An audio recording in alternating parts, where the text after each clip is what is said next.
Instagram या Facebook पे जब भी मैं कोई रील या कोई स्टोरी पोस्ट करता हूँ तो अक्सर लोग मुझसे डीएम में पूछते हैं कि भाई मेरे लिए भी कोई फ़ैट लॉस की डाइट बता दो।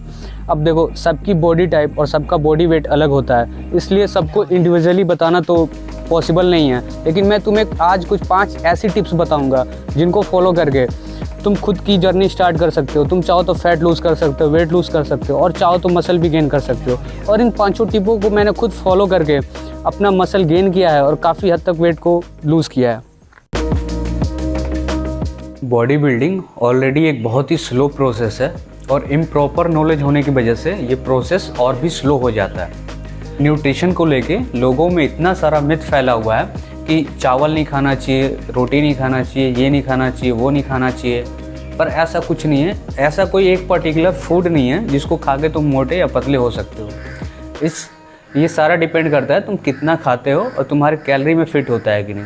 अगर तुम्हें फ़ैट लूज़ करना है या मसल गेन करना है तो सबसे पहले किसी ऑनलाइन कैलोरी कैलकुलेटर से अपनी मेंटेनेंस कैलोरी कैलकुलेट कर लो। एग्जांपल में हम समझते हैं, अगर तुम्हारा मेंटेनेंस कैलोरी 2200 निकल के आता है, अगर तुम्हें वेट को या फैट को लूज़ करना है तो तुम 2100, 2000, 1900 ऐसे धीरे धीरे करके कम कर सकते हो। वो डिपेंड करता है कि तुम्हारी बॉडी कैसे रिस्पॉन्स कर रही है। अगर तुम्हें मसल गेन करना है तो 2200 अगर तुम्हें मेंटेनेंस कर लिया तो तुम्हें 2300, 2400 धीरे धीरे करके बढ़ाना है। अब खाना तुम्हें अपनी मेंटेनेंस कैलोरी से कम या ज़्यादा ही है, लेकिन प्रायोरिटी तुम्हारी हमेशा प्रोटीन रहेगी। 4 मील खा रहे हो तो चारों में कुछ ना कुछ प्रोटीन के सोर्स हो। अब जैसे एग्जाम्पल के लिए मैं तुम्हें बता रहा हूँ, जैसे मैं अभी जिम जाऊँगा तो तुमने देखा ही एग वाइट जो कि प्रोटीन का सोर्स और साथ में पपाया जो कि फाइबर और कार्बोहाइड्रेट का source. The second one is hydration, जैसा कि तुम समझ ही गए होगे, यानी कि पानी। अगर तुम बॉडी बिल्डिंग के दौरान एक हाई प्रोटीन डाइट फॉलो कर रहे हो तो पानी का बहुत ही बड़ा रोल है, क्योंकि प्रोटीन को डाइजेस्ट करने के लिए पानी बहुत ही बड़ा रोल प्ले करती है। तभी अच्छे से सारी प्रोटीन तुम्हारी सारी डाइट डाइजेस्ट हो सकती है पूरी बॉडी में। जो हमारी थर्ड टिप है वो है ट्रेनिंग। या तुम अब ट्रेनिंग को लेके भी काफ़ी सारा मिसकंसेप्शन फैला हुआ है कि जिम में करें या घर पे करें या बाहर करें, सब पे बात करेंगे। उससे पहले मेरी ट्रेनिंग देख लो।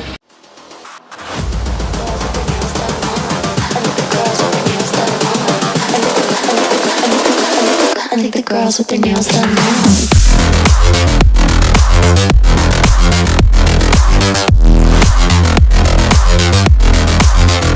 Girls with their nails done. I think the girls with their nails done.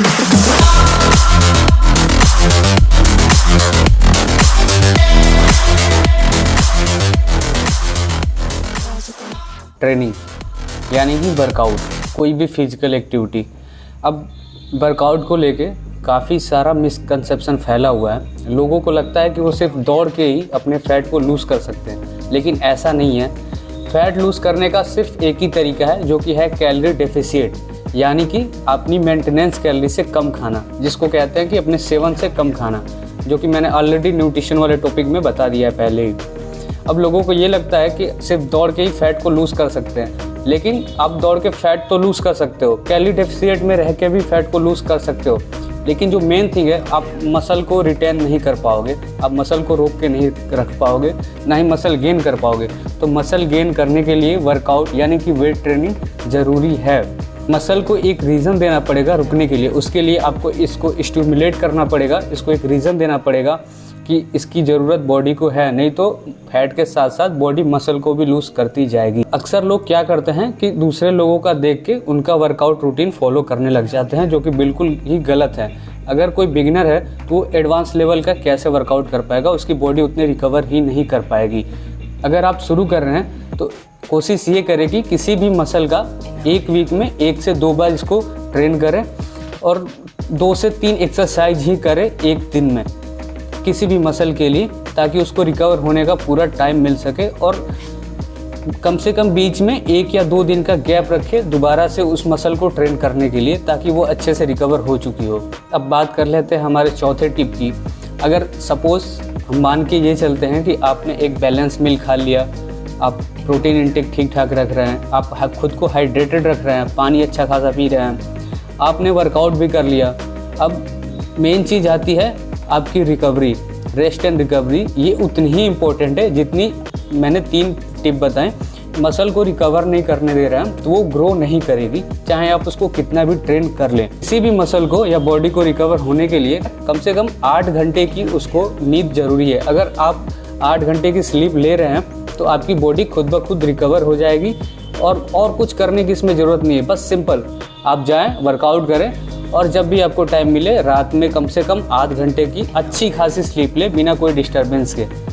तो इसलिए रिकवरी भी उतनी ही ज़रूरत है जितनी तुम्हारी मील, जितनी तुम्हारी डाइट और वर्कआउट और हाइड्रेशन। अब आगे बढ़ते हैं अपनी 5वीं टिप की तरफ, जो कि कोई एक टिप नहीं है, ये मेरी खुद की पर्सनल टिप है। अगर आप सब कुछ कर रहे हैं प्रॉपर लेकिन कंसिस्टेंट नहीं हैं तो कोई रिजल्ट नहीं देखने को मिलेगा। अक्सर लोग क्या करते हैं कि हफ्ते 2 हफ्ते 1 महीने 2 महीने जिम जाएंगे, लेकिन जब तक उनको रिजल्ट दिखने वाले होते हैं उससे पहले ही वो गिव अप कर देते हैं। कंसिस्टेंट रहना है, 2 महीने 3 महीने 4 महीने, जब तक आपको रिजल्ट नहीं दिखते, अगर आप सब कुछ प्रॉपर तरीके से कर रहे हैं तो रिजल्ट आई एम श्योर ज़रूर ही दिखेगा। आई होप कि आपको ये वीडियो पसंद आया होगा। अगर इसमें कुछ भी आपको ना समझ में आया हो तो डायरेक्ट आप कमेंट सेक्शन में पूछ सकते हैं या मेरे इंस्टाग्राम पे डायरेक्ट DM कर सकते हैं, मैं आपको अच्छे से एक्सप्लेन कर दूंगा सारी चीज़ें। अगर वीडियो पसंद आया होगा तो लाइक कर देना और कुछ पूछना होगा तो कमेंट करना।